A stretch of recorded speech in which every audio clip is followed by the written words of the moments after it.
자리에 계신 교우 여러분들께서는 자리에서 일어나 주시고, 각 가정에 계신 우리 교우 여러분들께서는 경건함 가운데 주일 예배를 드릴 수 있도록 준비해 주시기 바랍니다. 우리 이제 다 함께 영과 진리로 8월 23일 주일 예배를 하나님 앞에 드리시겠습니다. 여호와는 은혜로우시며 긍휼이 많으시며 노하기를 더디하시며 인자하심이 크시도다. 여호와께서는 모든 것을 선대하시며 그 지으신 모든 것에 긍휼을 베푸시는도다. 여호와여, 주께서 지으신 모든 것들이 주께 감사하며 주의 성도들이 주를 송축하리이다. 그들이 주의 나라의 영광을 말하며 주의 업적을 일러서 주의 업적과 주의 나라의 위엄 있는 영광을 인생들에게 알게 하리이다. 아멘.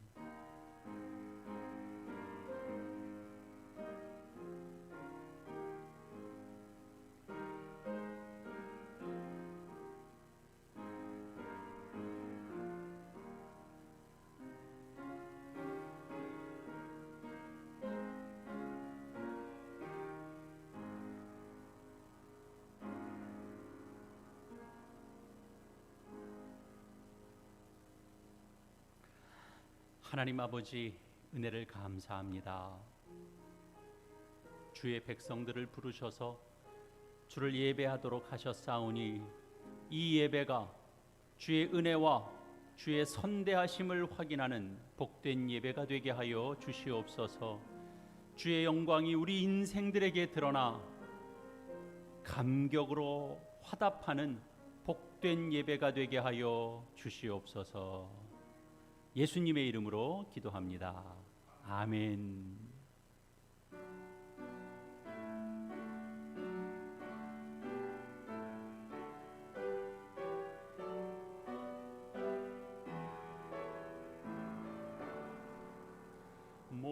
목소리 높여서 주 찬양하여라. 영광과 권세와 존귀와 위엄을 온누리 다스리시는 만왕의 왕께 돌려라. 아멘.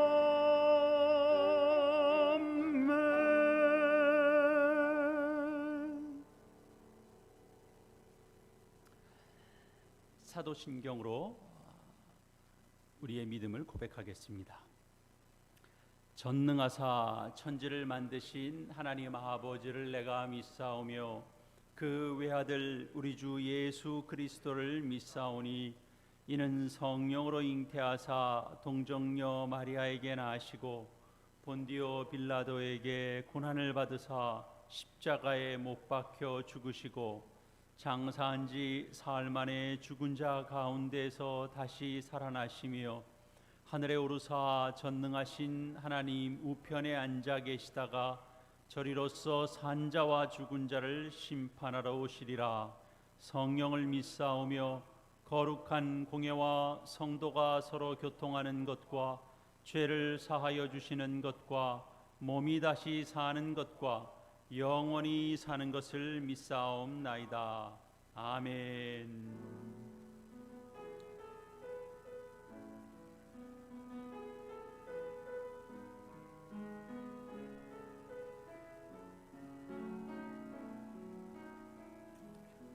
따스한 성령님, 따스한 성령님, 마음으로 보내 내 몸을 감싸며 주어지는 평안함 만족함을 느끼네. 부르신 곳에서 나는 예배하네. 어떤 상황에도 나는 예배하네. 부르신 곳에서 나는 예배하네.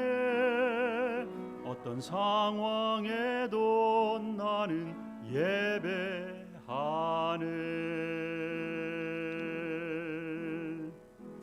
사랑과 진리에 한 줄기 빛 보내 내 몸을 감싸며 주어지는 평안함, 그 사랑을 느끼네. 부르신 곳에서 나는 예배하네. 어떤 상황에도 나는 예배하네. 부르신 곳에서 나는 예배하네. 어떤 상황에도 나는 예배하네.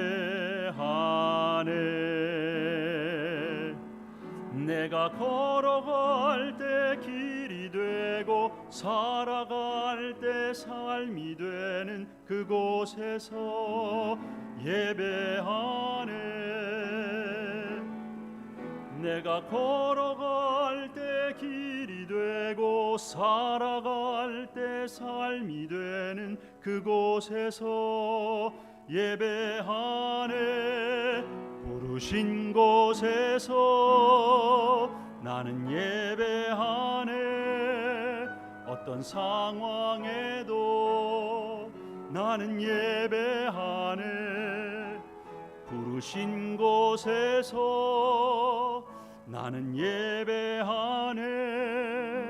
어떤 상황에도 나는 예배하네.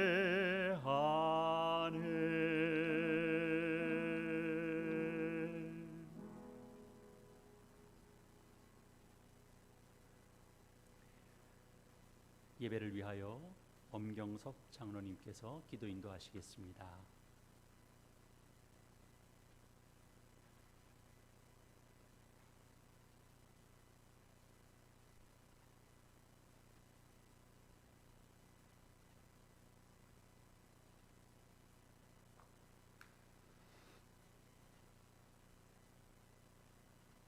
지금도 살아계셔서 온 인류 역사를 주관하시는 전지전능하신 하나님 아버지, 오늘도 거룩한 주님의 날이지만 교회로 모이지 못하고 영상으로 예배를 드립니다. 각자의 처소에서 드리는 찬송과 예배를 받으시고 영광받아 주시옵소서. 하나님 아버지, 세상은 지금 코로나19로 인하여 온 지구상이 초긴장과 두려움에 쌓여 있습니다. 이 위기를 잘 극복할 수 있도록 힘을 더하여 주시고 지혜를 더하여 주셔서 이 위기가 기회로 전환되는 놀라운 반전의 역사로 풍성한 열매를 얻게 하여 주시옵소서.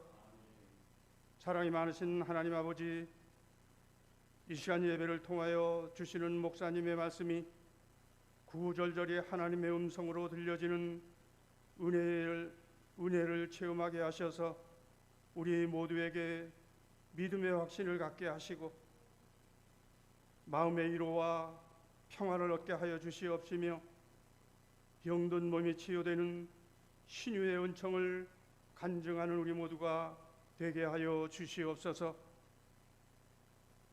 사랑이 많으신 하나님 아버지, 이곳에 우리 화엄 남포교회를 세우시고 마지막 때를 준비하게 하심을 감사합니다. 우리의 예배 처소를 구입하기 위하여 우리 모두가 기쁜 마음으로 즐거운 마음으로 참여하게 하시고 지금 진행 중인 매입 과정을 주님께서 친히 간섭하여 주셔서 우리 모두의 기쁨이 되게 하여 주시옵소서. 유난히도 긴 장마와 홍수로 인하여 많은 인명피해와 재산 손실을 당한 수재민들을 위로하여 주시고 하루빨리 마무리할 수 있도록 도와주시옵소서. 전지전능하신 하나님 아버지, 코로나가 빨리 종식되어져서 우리의 예배가 회복되게 하여 주시고 세계 산업 경제가 안정화되게 하여 주시옵시며 학업의 현장이 정상화되고 한국교회의 복음 사업이 위축되지 아니하도록 은총을 베풀어 주시옵소서. 사랑이 많으신 하나님 아버지, 이 시간 말씀을 전하실 우리 노성환 목사님 영육 강건의 은혜를 베푸시고 성령 충만하게 하셔서 주신 사명 잘 감당하시는 능력의 주로 사용하여 주시옵소서. 예배의 시종을 주님께 의지하옵고 모든 말씀 우리 주 예수 그리스도의 이름으로 기도드리옵나이다. 아멘.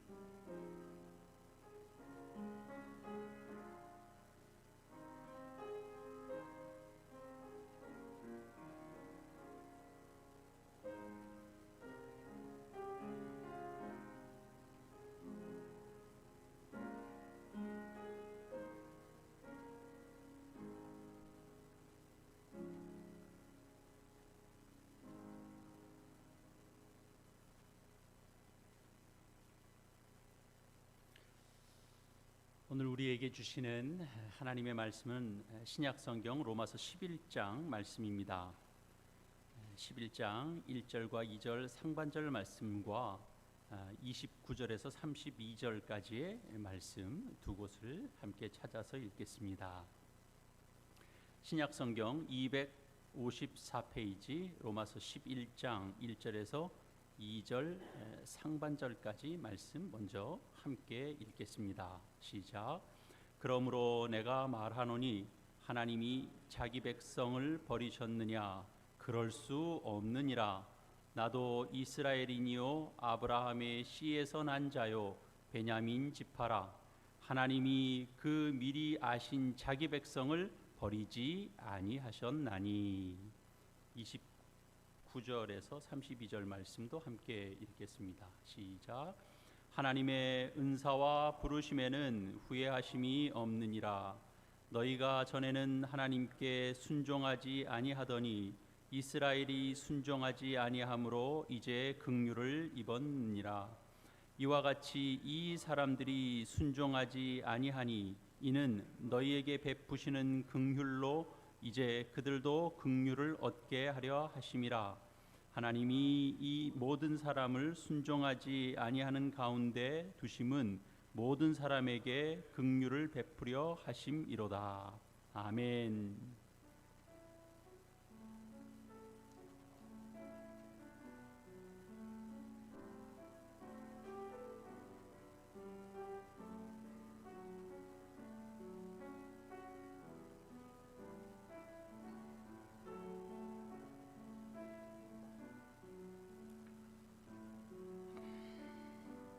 주님, 은혜를 감사합니다.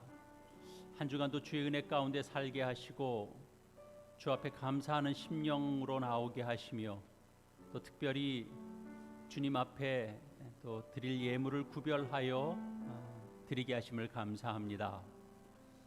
우리의 삶의 고백이 언제나 모든 것이 주께로부터 온 것임을 고백하는 믿음의 삶을 걸어가게 하여 주시옵소서. 주 앞에 헌신하며 살고 복음 안에서 감사와 풍성함을 전하며 나누며 사는 우리의 복된 인생 되게 하여 주시옵소서. 드리는 예물을 기쁘게 받아 주시옵소서. 예수님의 이름으로 기도합니다. 아멘.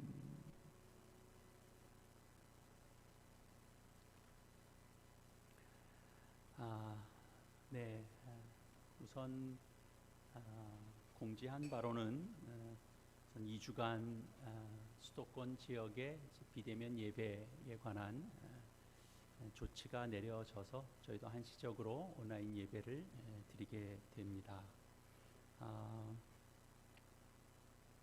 우선 지금 일어난 여러 가지 상황들이 우선 빨리 진정이 돼서 저희가 그동안 드렸던 제한적이긴 합니다만 현장 예배를 우선 또 속히 재개할 수 있도록 우리 함께 기도해 주시기를 바랍니다. 특별한 상황, 돌변되는 상황이 없으면 광고 드린 바대로 다음 주일에 예배터 구입에 관한 전체적인 경과 보고를 교회 앞에 하도록 그렇게 하겠습니다. 다 함께 찬송가 28장을 함께 찬송하시겠습니다.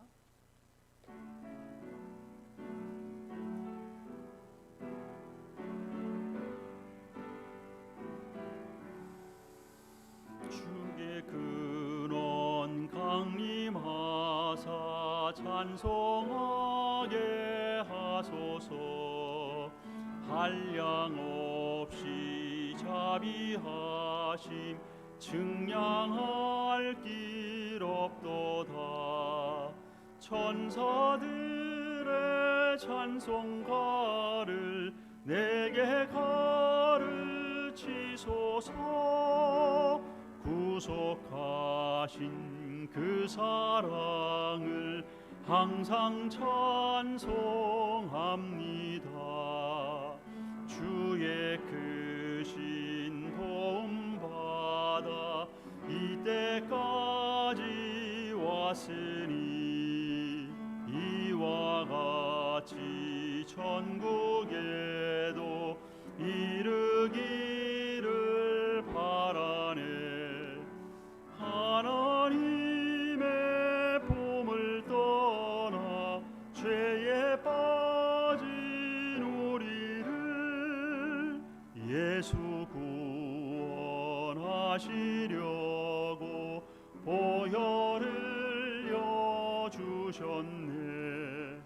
주의 귀한 은혜 받고 일생 빚진 자 되네. 주의 은혜 사슬 되사 나를 주께 매소서. 우리 마음은 연약하여 범죄하기 쉬우니 하나님이 받으시고 천국인을 치소서.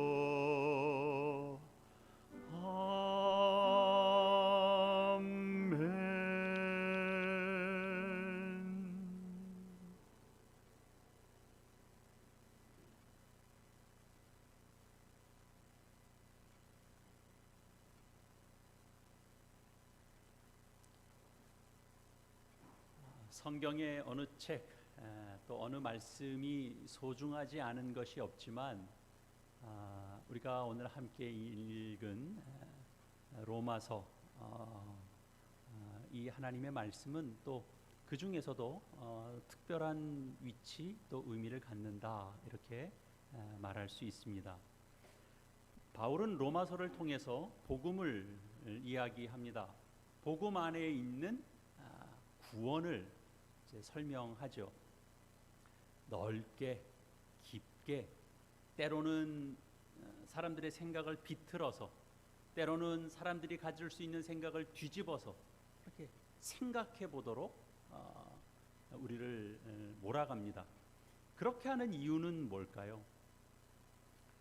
하나님의 구원에 관해서 간단하게, 얄팍하게 전하려는 것이 아니라 깊고 풍성하게 전하려는 것입니다.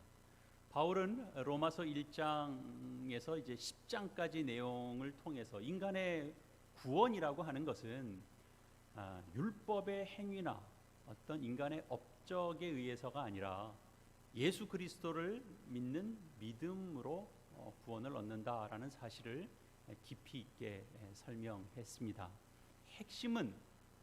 그래서 핵심은 뭐냐? 유대인이나 이방인이나 모두가 다 오직 믿음으로만 의롭다 하심을 얻을 수 있다라는 거였죠. 이 진리 앞에서는 착한 사람이나 악한 사람이나 지식이 높은 사람이나 낮은 사람이나 율법을 지키는 사람이나 율법 없이 사는 사람이나 다 차별이 없습니다. 구분이 없습니다.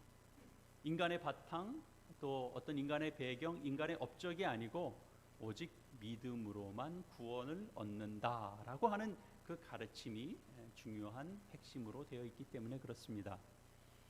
우리는 이제 이런 내용 안에서 우린 모두가 다 큰 은혜를 받습니다. 그러나 우리가 다시 한번 생각을 이렇게 해보죠. 그 당시로 한번 생각을 해보면 이런 내용은 대단히 파격적인 것이 되기도 하고 좀 다르게 표현하면 과격한 주장이라고도 말할 수 있습니다.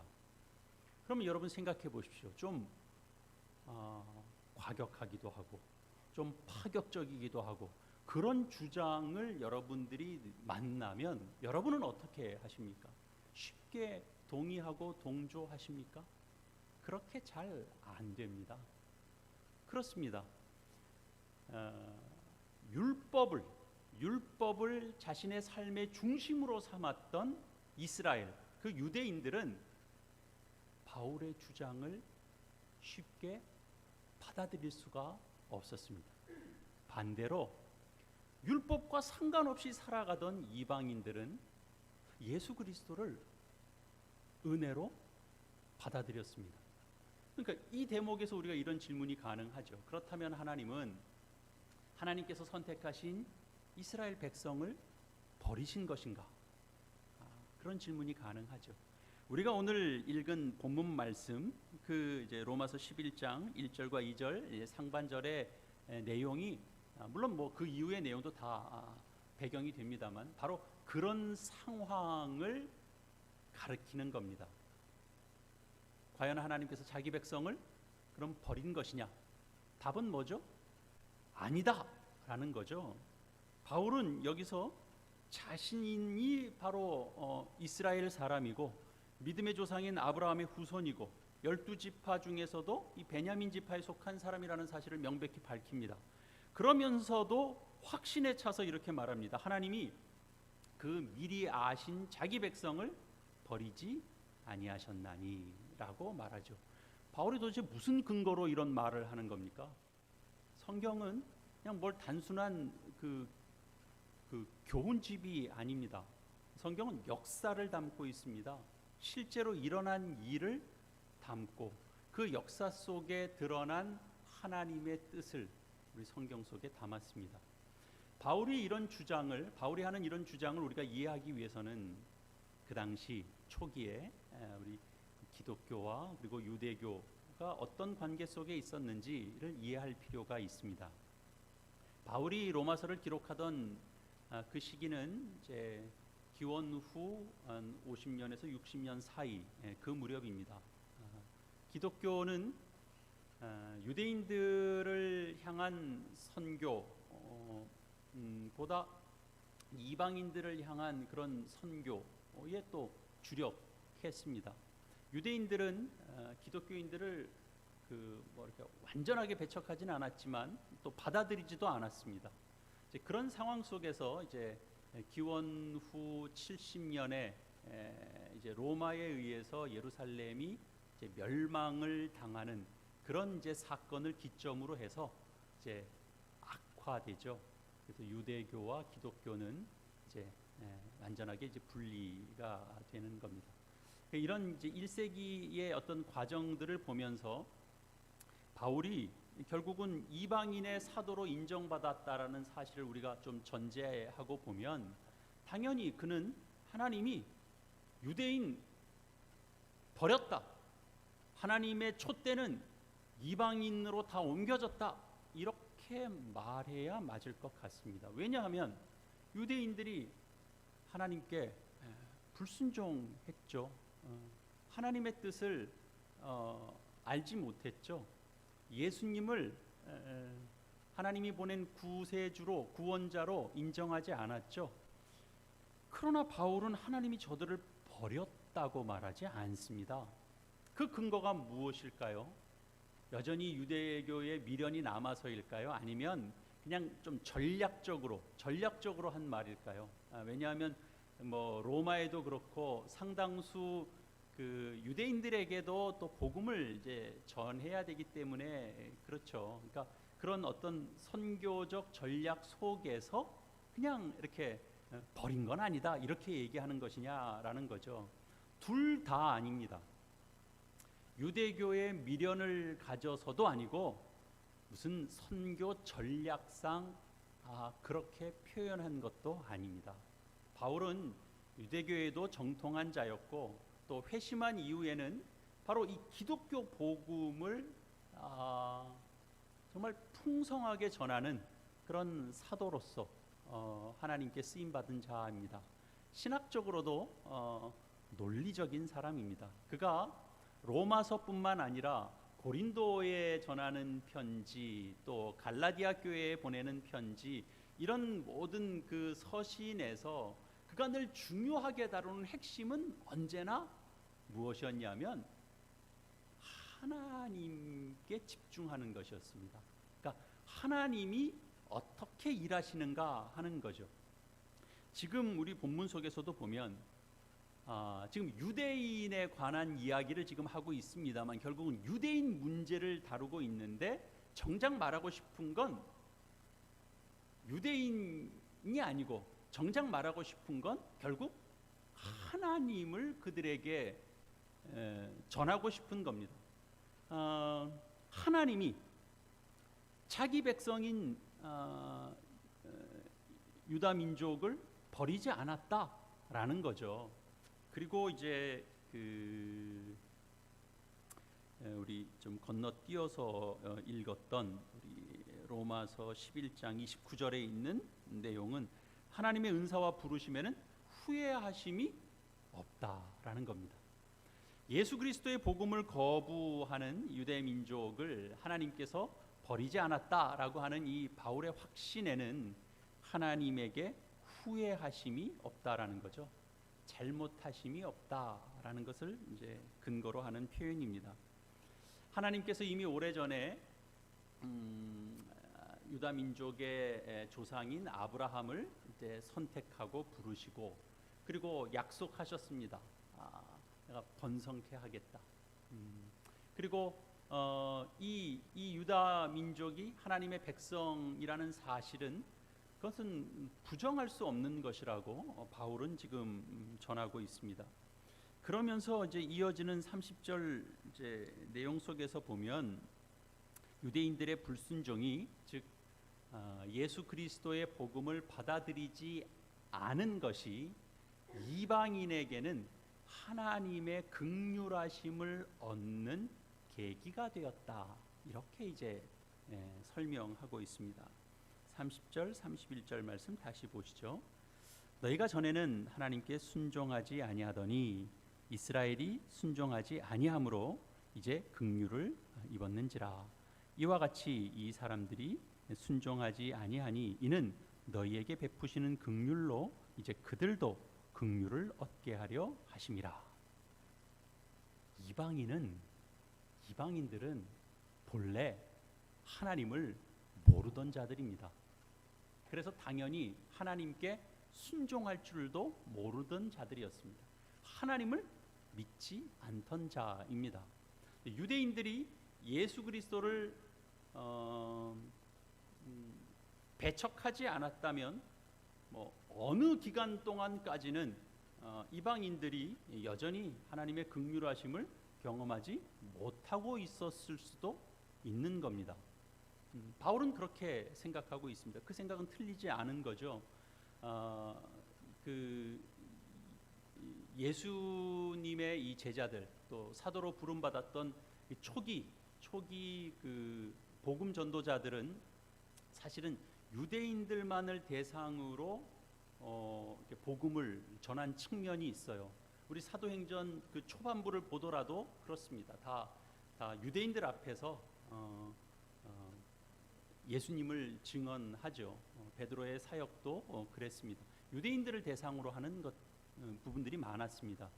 유대인들이 그 복음을 받아들였다면 또 그 제자들이 그 복음을 전하는 복음 사역자들이 굳이 이방인들을 더 찾아 나서는 일들은 우선은 그 당시에는 일어나지 않았을 가능성이 있죠. 그러나 하나님은 또 흩으셨죠. 그래서 이제 이방 선교가 시작됩니다. 근데 바울은 여기서 한 걸음 더 나가는 겁니다. 이방인에게 임한 긍휼이 있습니다. 그 긍휼로 유대인에게도 하나님의 긍휼하심을 얻게 된다라고 지금 밝히고 있는 거죠. 처음에는 이방인들이 순종하지 않았죠. 불순종했죠. 하나님을 대적하는 존재들로 살았죠. 그런데 뒤에는 유대인이 불순종하는 겁니다. 그런데 이런 모든 불순종을 통해서 하나님은 그들 모두에게 긍휼을 베푸는 그런 역사를 펼치신다라는 걸 그들에게 다시 한번 각인시키는 거죠. 바로 이런 점에서 하나님의 은사, 하나님의 선물, 하나님의 구원의 선물과 그리고 그 부르심에는 잘못된 일이 없다라고 밝히는 겁니다. 사람의 불순종 그리고 그에 따른 하나님의 긍휼하심, 대단히 신비로운 관계입니다. 그걸 인간은 다 파악하지 못합니다. 그러나 우리가 생각하는 그 이상의, 인간은 불순종하는데 하나님은 긍휼하심을 베푸는 그 역사가 있다라고 하는 이 놀라운 신비로운 관계를 바울은 32절에서 이렇게 압축해서 설명합니다. 다시 한번 같이 보시겠습니다. 하나님이 모든 사람을 순종하지 아니하는 가운데 가두어 두심은 모든 사람에게 긍휼을 베풀려 하심이로다. 우리 이제 개역 개정본 이제 번역은 다소 좀 이렇게 거친 느낌으로 다가옵니다. 그래서 성경의 어떤 표현 방식에 좀 이해가 부족하면 약간 그 책임 소재에 관해서 오해를 불러일으킬 그런 대목처럼 읽혀질 수 있습니다. 그래서 조금 좀 쉽게 번역된 번역본들을 이제 좀 찾아봤는데요. 그 중에서도 그 큰 틀에서는 바뀌진 않더라고요. 근데 그 공동 번역서는 좀 다른 표현들이 있어요. 그래서 제가 그 부분을 읽어드리겠습니다. 하나님께서는 모든 사람을 불순종에 사로잡힌 자가 되게 하셨습니다. 그러나 결국은 그 모두에게 자비를 베푸셨습니다. 이렇게 번역해 뒀습니다. 그러니까 가두어 두심 또는 사로잡힌 자가 되게 하심, 이런 부분들은 다 순종하지 않은 불순종의 책임이 마치 하나님께 있는 것처럼 그렇게 읽혀지게 됩니다. 가두어 두셨다는 거 아니에요. 하나님이 사로잡히게 하셨다는 거 아니에요. 그러나 그 뜻이 아닙니다. 불순종은 자유의지를 가진 사람, 인간의 선택이고 인간의 책임입니다. 하나님은 사람들의 그런 선택을 강제로 막지 않는 것뿐입니다. 우리가 잘 아는 것처럼 아담과 하와가 선악과를 따먹는 그 선택을 하나님께서 강제로 호루라기 불면서 긴급하게 달려와서 딱 손으로 막지 않으신 것과 같습니다. 애굽의 바로가 그 모세를 통해서 전달된 하나님의 명령을 거부했죠. 그래서 그 히브리 백성들에게 그 놓아주는 자유를 허락하지 않았습니다. 보내지 않았습니다. 그것을 성경은 뭐라고 표현하고 있냐면 여호와께서 바로의 마음을 완악하게 하셨다, 이렇게 표현하고 있습니다. 같은 것들입니다. 그러니까 하나님이 모든 사람을 순종하지 아니하는 가운데 가두어뒀다라고 하는 표현은 모든 사람이 하나님께 불순종했다, 그 표현입니다. 그 표현을 성경은 이렇게 표현하고 있는 거죠. 다시 말해서 모든 사람이 이기적으로 선택하고 행동하고, 자기 중심적으로 선택하고 행동하고, 교만하게 행동하고, 잘난 척하면서 행동하고, 자기를 중심으로 자기에게 매달려서 선택하고 행동한다, 그렇게 산다, 그 말을 이렇게 표현하고 있는 겁니다. 인간이 불순종했다면 하나님은 심판해야 합니다. 그런 심판에 관한 말씀 여러분 듣기 어려우십니까?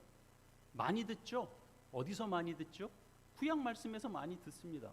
구약 선지자들은 그 불순종한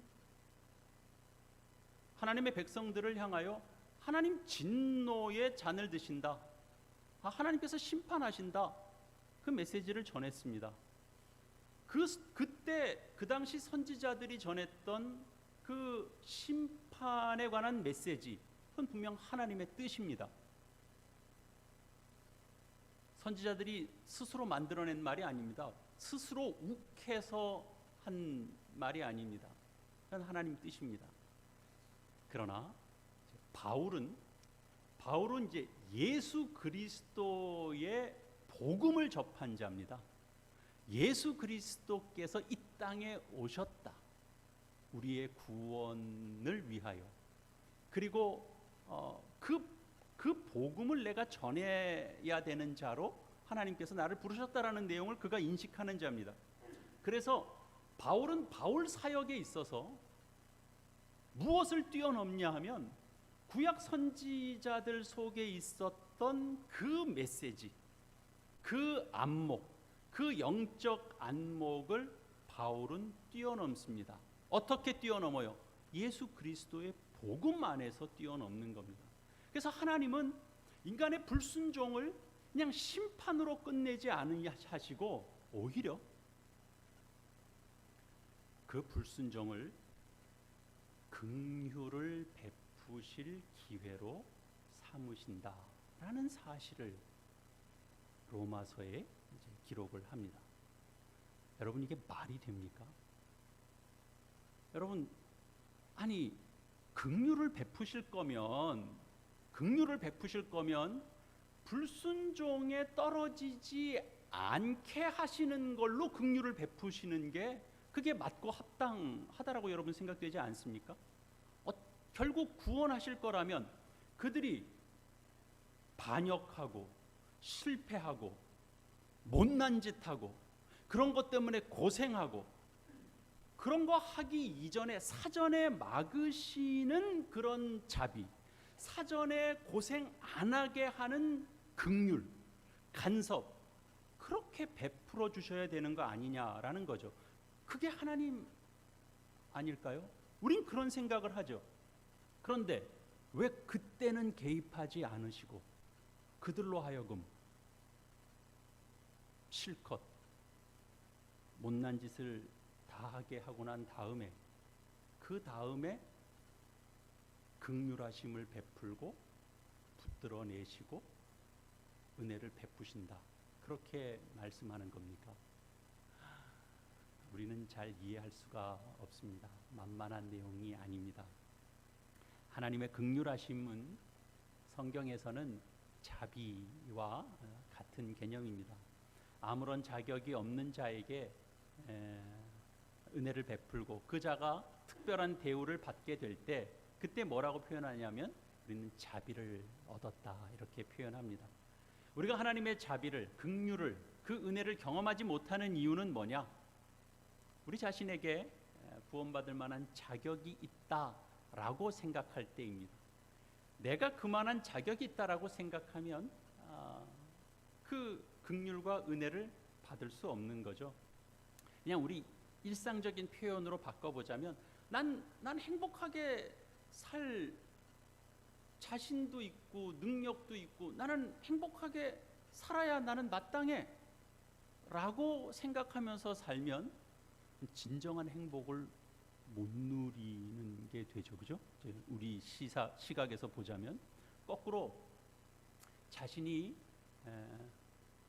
하나님 앞에 내가 불순종한 삶을 살았구나 라고 느끼고 하나님 앞에 심판받을 수밖에 없는 존재구나 라는 걸 깨달을 때 결국 하나님의 자비, 그 하나님의 위로, 하나님의 그 건져주시는 은혜, 그 궁극적인 위로를 우리는 맛보게 되는 겁니다. 마태복음 15장에 있는 내용을 한 곳 좀 찾아보시겠습니다. 마태복음 신약성경 26페이지입니다. 마태복음 15장 21절에서 28절까지 내용입니다. 조금 읽겠습니다. 예수께서 거기서 나가사 두로와 시돈 지방으로 들어가시니 가나안 여자 하나가 그 지경에서 나와서 소리질러 이르되 주 다윗의 자손이여 나를 불쌍히 여기소서 내 딸이 흉악하게 귀신 들렸나이다 하되 예수는 한 말씀도 대답하지 아니하시니 제자들이 와서 청하여 말하되 그 여자가 우리 뒤에서 소리를 지르오니 그를 보내소서. 예수께서 대답하여 이르시되 나는 이스라엘 집에 잃어버린 양 외에는 다른 데로 보내심을 받지 아니하였노라 하시니 여자가 와서 예수께 절하며 이르되 주여 저를 도우소서. 대답하여 이르시되 자녀의 떡을 취하여 개들에게 던짐이 마땅하지 아니하니라. 여자가 이르되 주여 올소이다마는 개들도 제 주인의 상에서 떨어지는 부스러기를 먹나이다 하니 이에 예수께서 대답하여 이르시되 여자여 내 믿음이 크도다 내 소원대로 되리라 하시니 그때로부터 그의 딸이 나으니라. 예수님이 이방인들이 주로 사는 두로와 시돈 지역으로 가셨습니다. 가나안 원주민이었던 한 여자가 예수를 향해서 소리를 질렀습니다. 다윗의 자손이여 나를 불쌍히 여기소서 내 딸이 흉악하게 귀신에 들렸습니다. 예수님은 그녀에게 좀 냉정해 보이기도 하고 그렇죠. 좀 우리 시각으로 보자면 좀 모욕적으로 들릴 법도 한 그런 발언을 하셨습니다. 자녀의 떡을 취해서 개들에게 던지는 게 마땅하지 않다 이렇게 말씀하셨습니다. 긍휼을 구하는 자에게 취하셨던 예수님의 이전 어떤 모습과는 좀 다른 모습을 보이셨습니다. 이것은 분명 그 가나안 족속이 짊어져야 할 어떤 죄악과 그 저주를 의식하고 하신 말씀이라 이렇게 보여집니다. 이스라엘에게는 약속의 은혜가 있고 가나안 족속은 하나님 앞에서 부정한 자요 또 저주를 받아서 망하는 그런 자로 이렇게 부름을 받고 있다라는 사실을 일깨우는 거죠. 매정하게 들릴 수 있는 그런 냉엄한 현실 그걸 이제 인지시키죠.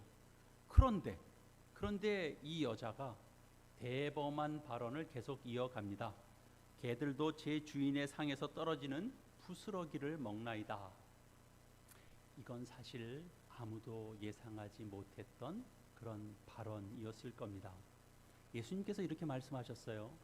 여자여 내 믿음이 크도다 내 소원대로 되리라.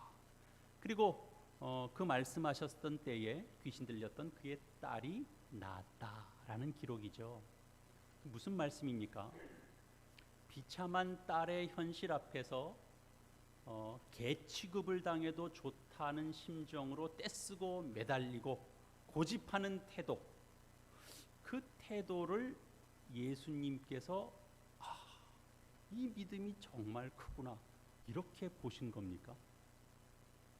딸만 낳을 수 있다면 난 뭐 개 취급당해도 괜찮다. 난 개가 돼도 좋다. 내가 땅바닥을 기어도 좋다.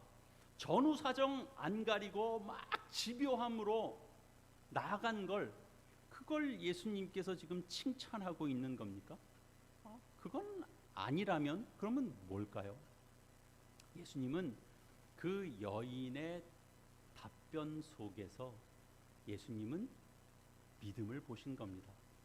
아무 근거 없이 떼쓰고 고집부리고 밀어붙이고 무지한 그런 모성으로 그냥 눈먼 자가 부리는 억지가 아니라 그 여인의 답변 속에서, 그 여인의 존재 속에서, 그 여인의 생각과 마음 속에서 참 크다, 참 놀랍다, 참 위대하다라고 할 만한 그런 아름다운 믿음을 보신 겁니다. 그 믿음은 결국 뭡니까?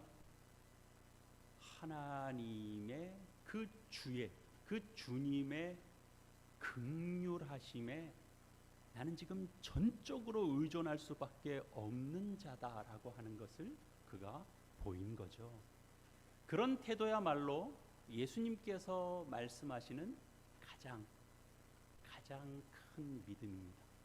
그래서 놀랍게도 이 이방 여자가 사실은 믿는 자의 어떤 본보기가 되는, 본보기로 삼는 그런 말씀이 성경에 또 기록되어 있습니다. 반대로 하나님을 잘 믿는다라고 자랑하는 바리새인과 서기관들은 하나님 앞에서 믿음 없는 자로 하나님께서 그렇게 치부하셨습니다.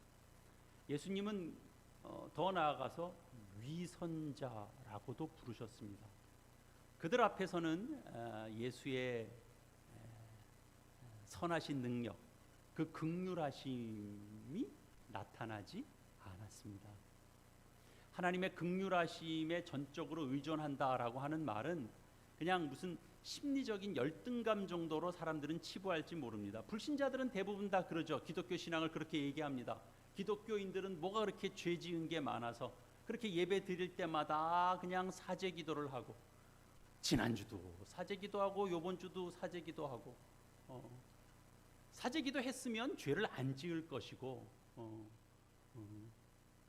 그래야 되는데 끊임없이 사제 기도만 하고 있다. 그럼 뭐가 그렇게 두렵고 겁나냐? 그렇게 얘기하죠. 우리도 그런 혼란이 종종 있을 때가 있습니다. 우리 안에 그런 흔적이 전혀 없는 것도 아닙니다. 우리는 삶의 두려움이 있습니다. 영적으로 깨어난 뒤에 두려움이 사라진 것도 있지만 여전히 두려움을 갖고 있는 게 있습니다. 하나님 심판대 앞에 설 때 내가 정말 하나님을 기쁘게 만날 수 있나, 이런 생각을 하면 어떤 부분에선 우리 두려움을 갖게 됩니다. 그래서 성경이 뭐 지옥을 이야기하고 심판을 이야기하고 이런 것들도 다 사실은 심리적 압박감으로 다가올 때가 있습니다. 뭐 어린애들이 부모님이 좀 큰 소리만 쳐도 엄한 톤의 목소리를 내고 그럼 그냥 그 소리의 질에 겁을 먹고 두려워하는 때가 있죠. 그런데 또 동일하게 부모님이 이름 불러주고 다정한 톤으로 부르고 달래주고 그러면 또 금방 기분이 좋아지고 그러는 겁니다. 나이가 들어가면서 달라지는 건 뭐냐 하면 그냥 그런 것으로 겁내하거나 그런 것으로 금방 기분이 좋아지거나 그런 게 아니라 부모와 자녀의 관계 속에서 갖는 그런 성숙함, 그런 것들이 서로 깨달아 알아지면서 그래서 이제 그냥 조그만 것으로 심리적으로 떨어지고 조그만 것으로 심리적으로 살아나고 그런 관계가 아닌 그런 이제 관계가 형성이 되죠. 그러니까 하나님이 어떠신 분이신지도 우리는 실질적으로 하나님이 어떤 분인지를 알아가면서 더 그 관계가 더 깊어져 가는 겁니다. 우리가 성숙하게 경험해야 되는 가장 중요한 하나님의 속성이 뭐냐라고 얘기할 때 그것이 바로 긍휼하심이다라고 말할 수 있습니다. 바울은 오늘 본문에서 유대인과 이방인들의 불순종을 하나님의 긍휼하심을 얻는 계기라고, 하나님은 인류의 역사를 그렇게 이끌어 가신다고 그렇게 전하고 있습니다. 사랑하는 우리 교우 여러분, 우리 모두는 이 하나님의 긍휼하심으로 초대받고 있습니다. 우리는 이 긍휼하심 안으로 우리는 더 깊이 들어가야 됩니다. 믿음을 근거로 한 삶이 필요합니다. 바울이 로마서를 기록할 당시 교회 안에는 유대인도 있었고 이방인도 있었습니다. 함께 존재했습니다. 그러나 유대인들은 여전히 옛 신앙의 어떤 그 율법, 할례 이런 것들을 자랑하는 속에 여전히 머물러 있고, 그래서 그 전통이 지배하고 있는 신앙, 그 전통을 자랑하는 신앙, 거기서 크게 벗어나지 않습니다. 거기에 예수님만 들어온 겁니다. 그래서 할례 또는 안식일 준수 이런 걸 쉽게 포기할 수 없었습니다. 근데 이방인 신자들은 그런 집착 다 이해해 주나요? 이해해 주지 않습니다. 그런 차이를 인정하고 존중해 줄 수 있을 만큼 그들이 스스로 성숙하지 못했기 때문에 그렇습니다. 이방인 신자들은 유대인들을 그냥 예전 것에 집착하는 자들 정도로만 보고 그것을 용납하지 않고, 또 유대인 신자들은 이방인 신자들이 가지고 있는 그런 복음을 가지고 오면서 자기들 스스로 이렇게 자유로움에 넘어가는 꼴을 자꾸 못 보겠는 거예요. 못 보는 겁니다, 서로. 바울은 복음 안에 있는 신비, 그 비밀을 전하고 싶은 겁니다. 하나님은 모든 것을 통해서 긍휼하심을 베풀 기회를 삼으실 수 있는 그런 선하신 분이시오, 그리고 그럴 능력이 충분히 있는 하나님이시다라는 걸 그들에게 전합니다. 인간은 그 하나님을 이해하지 못하니까 늘 하는 말이 뭐냐면 말도 안 돼, 말도 안 돼. 하나님이 이러실 수 없어. 우리는 늘 그 얘기입니다. 하나님 앞에 말이 안 되는 건 없습니다. 우리가 죄인 되었을 때, 우리가 멸망으로 치닫고 있을 때 우리를 사랑하셨다라고 합니다. 그때 사랑하셨다, 말이 안 되죠.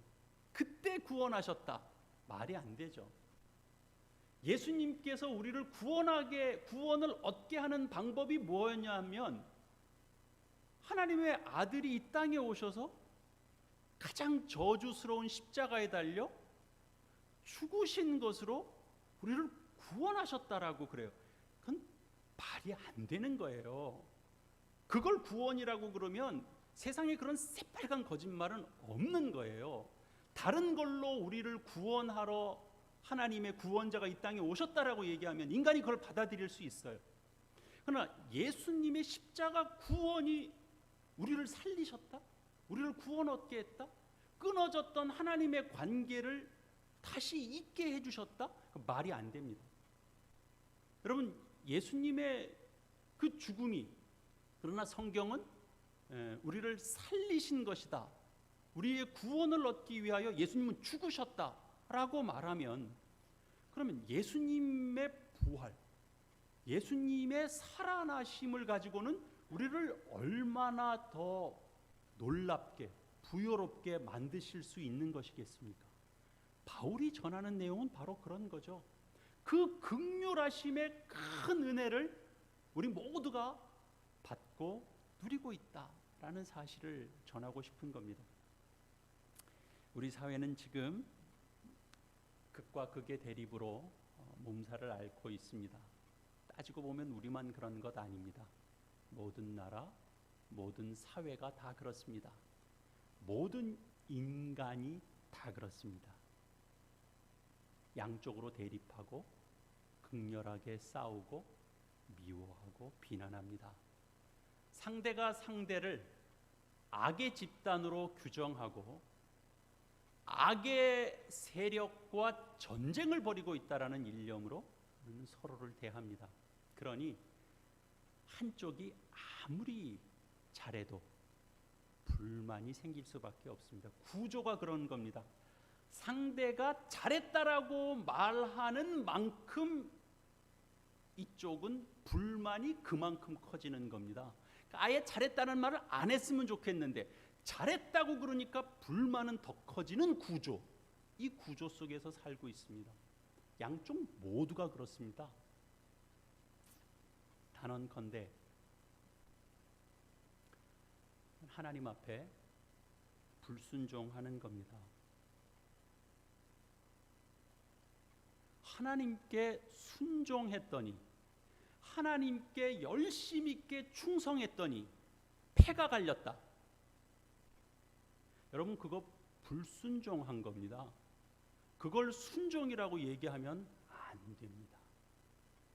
열심 있게 무슨 일을 했는데 분파가 생겼어. 갈렸어. 서로가 서로를. 그러면 나 잘했다라고 얘기하면 안 되고 회개해야 되는 겁니다. 하나님의 뜻을 분별하지 못하면 답은 하나밖에 없죠. 하나님의 뜻을 분별하지 못하면 답은 뭐예요? 주의 뜻을 거스르는 것을 선택할 수밖에 없습니다. 우리는 로마서 말씀을 우리가 확인하면서 우리가 보는 눈이 좀 새로워질 수 있으면 좋겠습니다. 바울이 그 당시 선지자들이 했던 메시지를 또 하나 더 뛰어넘는, 그건 복음 안에 계시된 내용을 전하고 있는 것처럼 우리가 눈여겨보아야 되는 것은 누가 승리하고 누가 패배했느냐, 누가 더 주도권을 갖느냐, 누가 더 빼앗겼느냐의 싸움이 아니라 누가 더 잘되고 누가 더 못 되느냐, 그런 문제의 싸움이 아니라 인간의 불순종이 어떻게 하나님 앞에서 긍휼하심을 입는 기회가 되는지를 볼 수 있는 눈, 그 눈이 우리에게 필요한 겁니다. 여러분은 하나님의 긍휼하심에 얼마나 매어 달립니까? 우리는 똑같이 늙고 똑같이 병들고 똑같이 어렵고 똑같이 불행하고 똑같이 죽는데, 어떤 사람은 세상에 없는 빛을 또렷하게 보는 자가 있고, 어떤 사람은 그냥 어둠에 떨어지는 사람이 있습니다. 어떤 사람은 절망 속에서도 하나님의 긍휼하심을 너무 강하게 느끼고 그 긍휼하심을 붙잡고, 어떤 사람은 어려움을 겪으면서 어두움을 겪으면서 끊임없는 상실감에 빠지는 사람도 있습니다. 여러분은 어떻습니까? 여러분은 무엇을 보고 계십니까? 저는 개인적으로 특정한 누구를 이야기하는 거 아니고요. 전체적으로 보자면 암 환자가 가장 큰 복을 받은 사람이라고 저는 개인적으로 생각하는 사람입니다. 어떻게 주의 긍휼하심을 입는지 보여주는 귀한 통로가 되기 때문에 그렇습니다. 육신의 곤고함이 있고 그런데 하나님의 긍휼을 구하고 그리고 찬송하고 감사를 고백합니다. 환경이 중요한 게 아니고 환경이 우리에게 무엇을 만들어내는가 하는 게 더 중요한 거죠. 제가 마무리를 더 잘해야 되는데, 그 마무리는 우리 함께 읽었던 로마서 말씀 다시 돌아가 보시면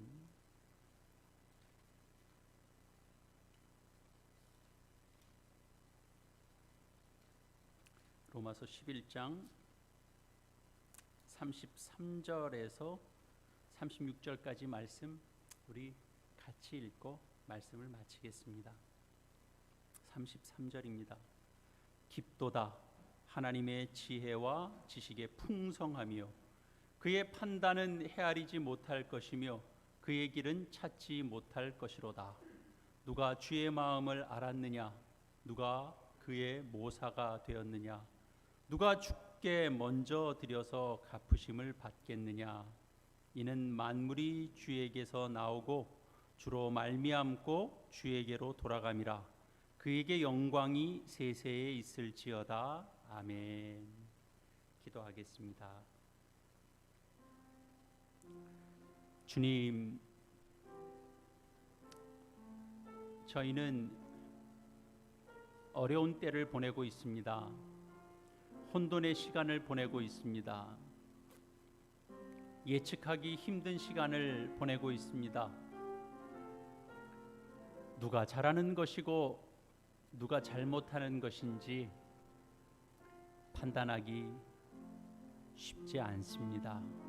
주님께 구하는 것은 주님의 깊으신 통치를 믿고 바라는 자가 되게 해달라는 그 간구입니다. 우리의 생각 앞에, 우리의 선택 앞에, 내가 바라는 소원 앞에 하나님을 앞세우는 것이 아니라 주의 뜻 뒤를 따르는 자가 되도록 주님 우리를 인도하여 주시옵소서. 드러난 주의 뜻을 온전히 받들 수 있는 자 되게 하여 주시옵소서. 하나님의 긍휼은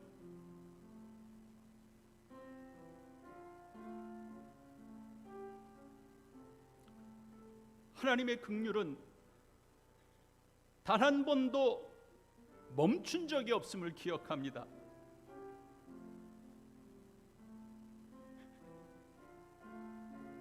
이방인이 자기 신을 섬길 때 하나님은 친히 자기 백성을 선택하시고 일으키시고 그들에게 긍휼을 베풀어 주셨습니다.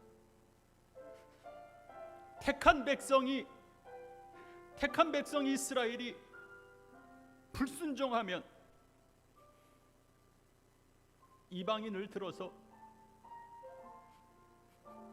긍휼을 베풀어 주셨습니다. 하나님은 단 한순간도 그 긍휼의 역사를 멈춘 적이 없음을 주님 기억합니다. 주님, 우리의 불순종으로 인하여 누군가가 긍휼을 입었다면 배 아파하는 자들이 아니라 자신을 돌아볼 수 있게 하여 주시옵소서. 단 한 번도 멈춘 적이 없는 주님의 그 긍휼하심이 거대한 물결을 이루고 있는 것을 우리 눈으로 보게 해 주셔서 그 하나님의 손길, 그 통치에 우리의 생각과 우리의 삶을 맡겨갈 수 있도록 하나님 우리 모두를 인도하여 주시고 이 사회, 이 인류 위에 하나님 긍휼을 베풀어 주시옵소서. 예수님의 이름으로 기도합니다. 아멘. 우리 찬송가 595장 찬양하겠습니다.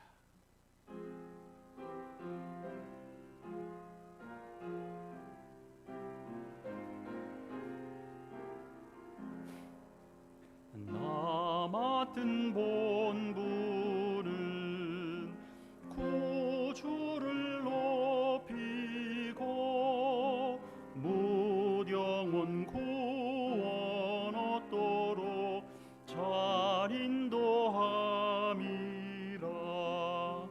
부르심 받들어 내 형제 섬기며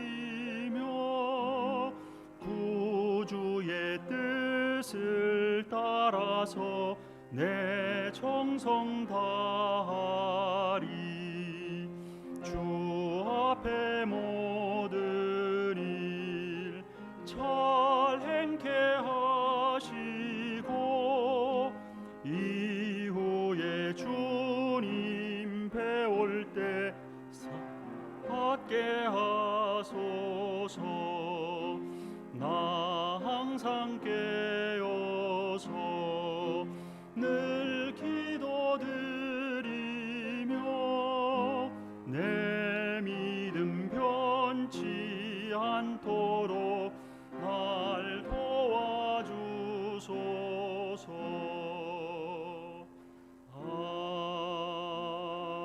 아멘.